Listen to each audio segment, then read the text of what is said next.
आर्य समाज के संस्थापक महर्षि दयानंद सरस्वती की 200वीं जयंती के उपलक्ष्य में गाजियाबाद में भव्य कार्यक्रम का आयोजन किया जाना है। अधिक बातचीत के लिए हमारे साथ संस्था के लोग मौजूद है। जी, नाम जानना चाहेंगे आपका और किस तरह की तैयारियां की हुई आप लोगों ने? मैं सत्यवीर चौधरी, मंत्री जिला आर्य प्रतिनिधि सभा गाजियाबाद, आर्य केंद्रीय सभा और जिला सभा के संयुक्त तत्वाधान में महर्षि दयानंद की 200वीं जन्म जयंती के उपलक्ष्य में ये विराट आर्य महासम्मेलन श्री रामलीला मैदान गाजियाबाद में आयोजित है, जिसमें बहुत बड़ा एक पंडाल लगेगा। जनपद के गाजियाबाद के साथ साथ ये समीपवर्ती जनपदों के भी हजारों की संख्या में इसमें आर्यजन पहुंचेंगे और ये यहाँ से संदेश जाएगा कि जो महर्षि दयानंद सरस्वती ने जो सपना देखा था इस देश से, पाखंड, अंधविश्वास, महिलाओं की जो वकालत करी थी, जो हमसे छूट चुके थे, जो जिनको शूद्र मानते थे, उनको भी एक साथ जोड़ने का कार्य महर्षि दयानंद ने करा था। उन्हीं को साकार करने के लिए उनकी जन्म जयंती के अवसर पर हमने संकल्प लिया है कि इनका संदेश को जन जन तक हम पहुंचा सकें। इसी उद्देश्य के लिए महर्षि दयानंद की 200वीं जन्म जयंती पर हम एक विशाल कार्यक्रम यहाँ पर होगा और आप सभी से भी मैं निवेदन भी करूंगा कि ज्यादा से ज्यादा संख्या में पहुंच करके और उनको अपनी विनम्र श्रद्धांजलि देने का कार्य करेंगे। कितने दिन तक कार्यक्रम चलेगा और किस दिन से शुरुआत होगी कार्यक्रम की? जी, ये कार्यक्रम 2 फरवरी 2024 से प्रारंभ होकर के और 4 फरवरी 2024 तक चलेगा। इसमें आर्य जगत के मूर्धन विद्वान, सन्यासी और आर्य नेताओं के साथ साथ भारत सरकार के मंत्री, राज्य सरकार के मंत्री भी इसमें पधारेंगे। तो लगभग कितनी संख्या में जो आर्य समाज के लोग यहाँ पहुंचेंगे और कहां से पहुंचेंगे? इस सम्मेलन के अंदर मेरठ, मुजफ्फरनगर, बागपत, गाजियाबाद, हापुड़ और बुलंदशहर के साथ साथ दिल्ली और दूर दूर से भी, चंडीगढ़ से भी हमारे पास आया, उदयपुर से भी है और दूर से भी यहाँ लोग पधारेंगे। ऐसी हमारी संभावना और इसमें 4 से 5 हजार तक के लोग पधारने की संभावना है। देखिए, देश के कोने कोने से जो आर्य समाज के लोग हैं गाजियाबाद के सेक्टर 10 राजनगर के रामलीला मैदान में पहुंचेंगे। 3 दिन तक लगातार कार्यक्रम चलेगा। 2 फरवरी से कार्यक्रम की शुरुआत होगी जो कि 4 फरवरी तक चलेगा। कुछ और भी लोग हमारे साथ मौजूद है। जी, हम नाम जानना चाहेंगे आपसे जानेंगे महर्षि दयानंद सरस्वती जी के योगदानों के बारे में, उनके कार्यों के बारे में। जी, डॉक्टर प्रतिभा सिंगल, महिला समिति की अध्यक्षा हूँ। महर्षि दयानंद के कामों को तो महीनों बोलते रहो, गाते रहो, उसको कम नहीं पड़ेगा। और जो आज हमारी स्थिति है, हम प्रेस वार्ता कर रहे हैं, ये महर्षि दयानंद की देन है।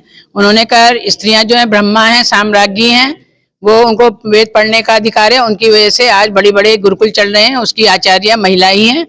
और महर्षि दयानंद के वेदों के मंत्रों को साक्षी करके प्रमाण देकर कहा कि नारियां जो हैं उनका ऊंचा स्थान है, उनको समाज में महत्व देना चाहिए और उनका पुनर्विवाह भी करना चाहिए, क्योंकि पुनर्विवाह नहीं होते थे तो लोग, महिलाएं क्रिश्चियन बन जाती थी, ईसाई बन जाती थी, क्योंकि उनके पुनर्विवाह की उनके यहाँ सम्मत माना जाता है। तो महर्षि दयानंद ने पुनर्विवाह जो विवाह थे उनको स्वीकृति दी और कहा कि इनको पढ़ने का अधिकार है। पढ़ने के लिए महिला कन्या गुरुकुलों की स्थापना की।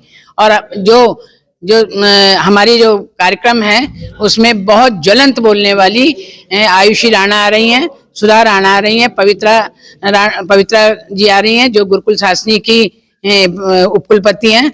और साथ में हम महर्षि दयानंद के नाटक के बारे में एक मंचन कर रहे हैं, मंचन कंपनी के द्वारा, जिससे बच्चे सरलता से महर्षि दयानंद के कार्यों को समझ सकें और उनको हृदयग्राही कर सकें। देखिए, एक नाटक का आयोजन भी किया जाएगा। कुछ और भी लोग हमारे साथ मौजूद है, उनसे बात कर लेते हैं। जी, अंकल जी, नाम जानना चाहेंगे आपका, क्या कुछ कहेंगे? 200वीं जयंती बनाई जा रही है, अब बड़े स्तर पर क्या कहेंगे इस मौके पर? जी, महर्षि दयानंद सरस्वती की 200वीं जन्म जयंती जो 12 फरवरी 2024 को होने वाली है, उसी के उपलक्ष्य में जनपदीय आर्य महासभा ने 2, 3 और 4 फरवरी को एक महासम्मेलन आयोजन करने का, विशाल आयोजन करने का आयोजन किया है। तो इसमें बहुत दूर दूर के विद्वान, बड़े सुविख्यात उपदेशक, भजनोपदेशक इसमें पधार रहे हैं।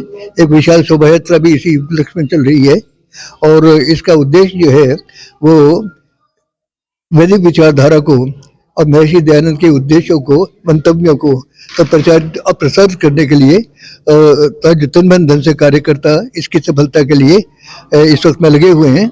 और मैं समझता हूँ कि उसमें कई जनपदों के लोग यहाँ पर इकट्ठे होने की संभावना है। जो सामने रामलीला मैदान का मैदान है गाजियाबाद में, इसमें इसका आयोजन है। और मैं भी पत्रकार बंधुओं से ये निवेदन करूंगा कि अगर आप तो कृपया करके इसका जितना आयोजन करेंगे आप इसके द्वारा एक बहुत बड़ी समाज सेवा तो को संपन्न करेंगे। धन्यवाद। 3 दिन तक लगातार गाजियाबाद के राजनगर सेक्टर 10 के रामलीला मैदान में ये कार्यक्रम चलेगा। 3 दिन तक लगातार कार्यक्रम होगा।